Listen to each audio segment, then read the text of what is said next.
امریکہ، اسرائیل اور ایران کے درمیان بڑھتی ہوئی کشیدگی نے بالآخر جنگ کی شکل اختیار کر لی ہے۔ اس جنگ کے اثرات صرف مشرق وسطیٰ تک محدود نہیں رہے۔ پہلے ہی ہفتے میں پاکستان سمیت دنیا بھر کی معیشتیں دباؤ کا شکار ہونا شروع ہو گئی ہیں۔ پاکستان اور دیگر ایشیائی ممالک کی اسٹاک مارکیٹس میں شدید مندی ہے۔ سرمایہ کار غیر یقینی صورتحال کے باعث سرمایہ نکال رہے ہیں، جس سے اسٹاک مارکیٹ کی ٹریڈنگ میں کمی ریکارڈ سطح پر پہنچ چکی ہے۔ سونے کی خریداری اور تیل کی قیمتوں میں دن بدن اضافہ ہو رہا ہے۔ ماہرین کا کہنا ہے کہ پاکستان کی معیشت پہلے ہی مشکلات کا شکار ہے۔ اس جنگ کے نتیجے میں صورتحال مزید خراب ہو جائے گی۔ جنگ کا آغاز ہوا ہے تو ظاہر سی بات ہے جنگ کا امپیکٹ تو برا ہی آتا ہے۔ تو آپ نے دیکھا کہ پاکستان اسٹاک ایکسچینج پہلے دن ہی تقریباً 16,000 سے زائد پوائنٹ کی سنگل ڈے کمی ہوئی تھی۔ یہ تاریخ کی بلند ترین کمی، اس سے پہلے کبھی ایسا نہیں ہوا۔ اگر ہم بات کریں پاکستان انڈیا کی جو جنگ ہوئی تھی، اس میں بھی جو ہے تقریباً اتنا یہ ریکارڈ نہیں بنایا تھا۔ اب یہ 2 ملکوں کی جنگ نہیں رہی، یہ جنگ بڑھ رہی ہے، تقریباً 10 ملکوں تک پہنچ چکی ہے۔ تو اگر اس میں بہتری نہیں آئے تو پھر حالات جو ہے وہ دوبارہ جو خراب سے خراب تر ہوتے رہیں گے۔ 5,35,000 سے 5,40,000، پھر کل کا آپ سینیریو دیکھیں تو وہ 55 سے 60,000، یعنی اپ اینڈ ڈاؤن بہت ہے۔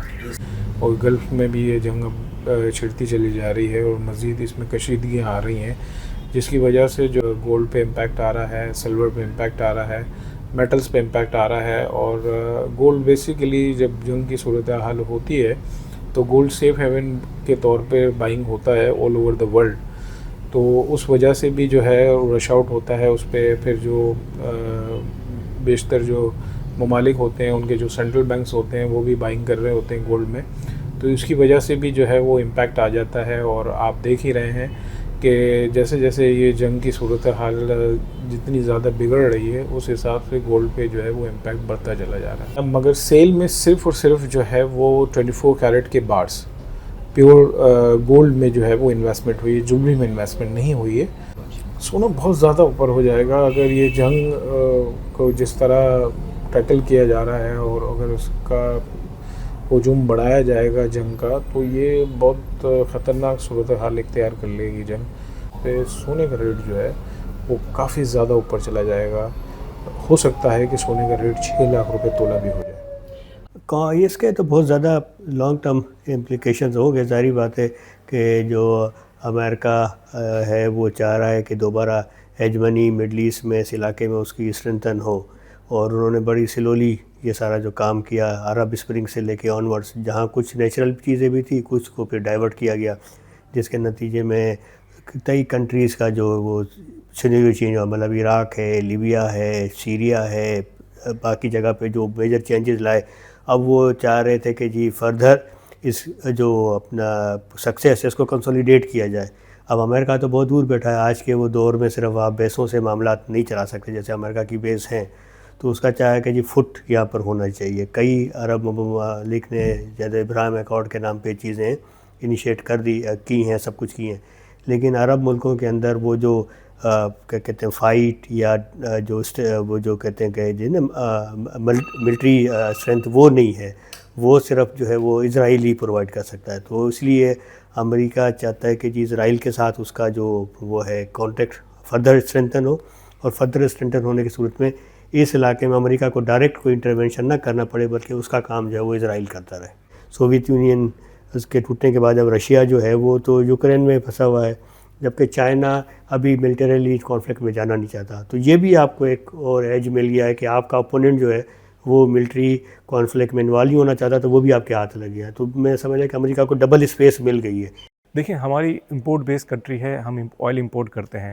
جب آئل کی جب پرائسز بڑھیں گی تو ہمارا جو بل ہے وہ زیادہ بنے گا، اور جو ہے کہ سرکولر ڈیٹ وغیرہ جو ہے وہ بھی بڑھ سکتا ہے، ہمارے جو ریمیٹنس آتا ہے وہ اس میں بھی کمی ہو سکتی ہے۔ تو ملٹیپل فیکٹرز ہیں جس کی وجہ سے جو ہے مارکیٹ جو ہے وہ ڈسٹرب ہو سکتی ہے، بلکہ ہماری اکانومی بھی ڈسٹرب ہو جاتی ہے۔ اس جنگ کے دوران صورتحال اس وقت مزید سنگین ہو گئی ہے جب ایران کی جانب سے آبنائے ہرموز پر حملے کی وارننگ سامنے آئی۔ آبنائے ہرموز عالمی تجارت کے لیے نہایت اہم گزرگاہ ہے۔ دنیا بھر میں سپلائی ہونے والے مجموعی تیل کا تقریباً 20% اسی راستے سے گزرتا ہے۔ پاکستان سمیت کئی ایشیائی ممالک اپنی تیل کی ضروریات کا بڑا حصہ اس روٹ سے حاصل کرتے ہیں۔ وارننگ کے بعد عالمی شپنگ کمپنیوں نے اپنی بحری راستوں اور سرگرمیوں پر نظر ثانی شروع کر دی ہے۔